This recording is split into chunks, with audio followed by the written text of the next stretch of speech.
My family forgot my graduation on purpose, so I changed my name and never came back. People love to say families forget important days by accident. A busy schedule. A mix-up. A simple mistake. But when forgetting happens again and again, especially on the one day that matters most, it stops being an accident. It becomes a message. I had told my family about my graduation months in advance. I sent reminders in the group chat. I mentioned it during phone calls. I even wrote the date on the calendar hanging in the kitchen back home. Still, as the day got closer, no one asked how I felt or if I needed anything. The night before graduation, I sat alone in my apartment ironing my gown. My phone stayed silent on the table beside me. No good luck. No, we're proud of you. I told myself they were just busy. Deep down, I knew better. Graduation morning arrived cold and clear. I got dressed slowly, careful not to wrinkle my cap, careful not to let the emptiness in my chest show on my face. I checked my phone one last time before leaving. Nothing. At the ceremony, the auditorium was packed with families. Parents waved banners, held flowers, cried openly. I watched from my seat as classmates hugged their families before the ceremony even started. The empty seat beside me felt heavy. When my name was called, I walked across the stage alone. The dean shook my hand and smiled warmly. The photographer snapped a photo that would later sit in an envelope with no one to share it with. I scanned the crowd anyway. Still hoping. No familiar faces. No cheers. No one standing up. Afterward, I stood outside with my diploma folder clutched tightly in my hands, pretending to check my phone so no one would see how alone I felt. Families laughed around me. Someone popped champagne.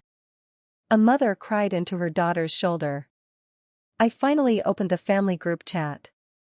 The last message wasn't a reminder or a question. It was a photo.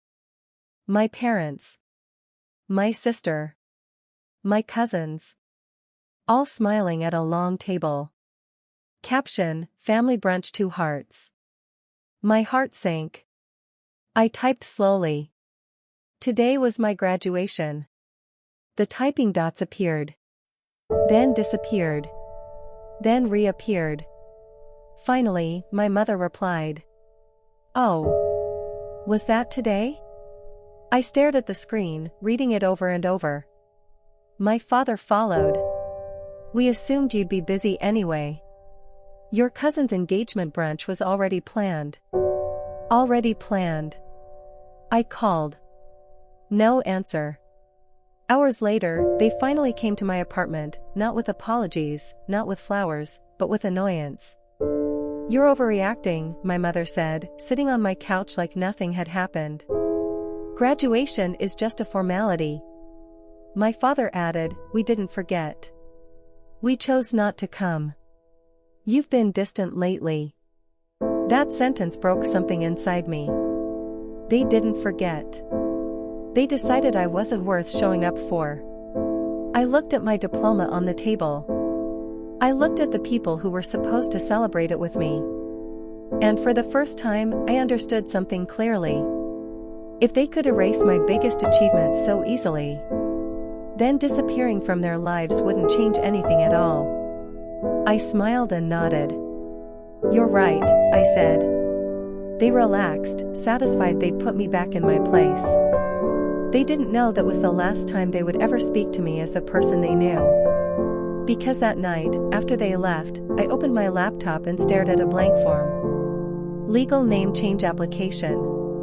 My hands shook as I hovered over the keyboard. This wasn't anger. It was clarity. And it was the beginning of my goodbye. I didn't tell anyone what I was planning.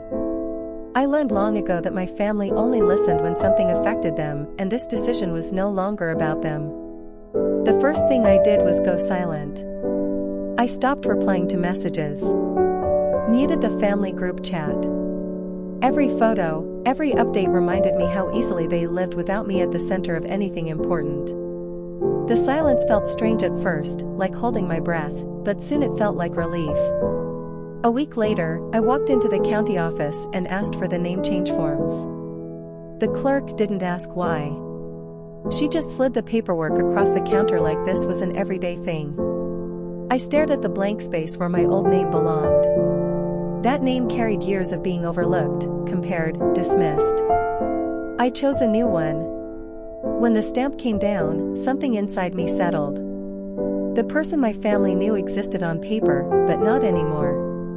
Next came the move. I accepted a job offer in another city, one my parents had always said was unrealistic and unstable. I packed quietly, donated what I didn't need, and left without telling anyone. My new apartment was small and plain, but it was mine. No expectations. No constant pressure to explain myself. I changed my number. Updated my email. Let my old social media accounts fade into silence and created new ones under my new name. It felt strange at first, introducing myself, correcting people, but soon it felt natural. I built routines. Morning walks. Cooking dinner. Evenings without anxiety. The hardest part wasn't leaving, it was unlearning the urge to share good news with people who never celebrated it. Months passed.